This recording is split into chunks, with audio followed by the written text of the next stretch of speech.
As the World Health Organization considers declaring a global emergency, a San Diego company is at the center of an international debate over the Ebola outbreak. At issue, their experimental serum used to treat 2 Americans. Now here's the very latest. There are more than 1,700 confirmed cases of Ebola.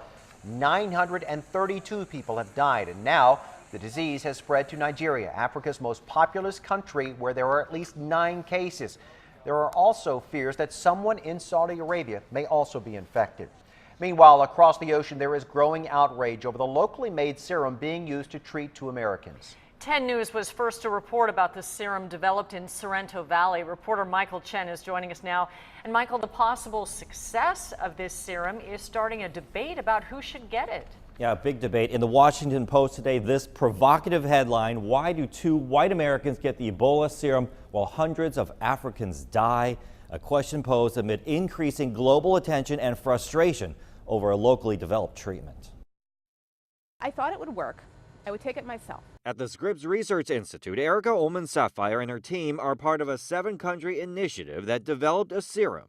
Yellow is the antibody. Then manufactured by San Diego company MapBio and taken by both American Ebola patients. With both aid workers apparently doing better, hopes are growing. So is the frustration. Medical ethics expert Arthur Kaplan wrote this piece for the Washington Post. Remember, the drug was brought to Africa to give to them, so people are saying, don't you care about us? And it's a reasonable question. In publications across Africa, we found articles asking similar questions. This op-ed begins with West Africa needs secret serum that cured Americans. And later, this phrase: sadly, it is taking a lot of deaths to get the superpowers' attention. Kaplan says sadly, mass producing the serum is not possible in the short term. It will take quite a while before we could gear up to make this drug, and that is the reality. Kaplan says the San Diego company has a small amount of the serum and no facility ready to mass produce it. The funding for mass production may not come easily, since nobody knows if that serum is actually working. Human trials haven't taken place, which means things like dosage levels and side effects remain unknowns. Without the drug being approved, no one's going to build that factory until FDA says, okay, it works. Early next week, the World Health Organization will convene a panel to consider who should receive the limited supply of the San Diego serum.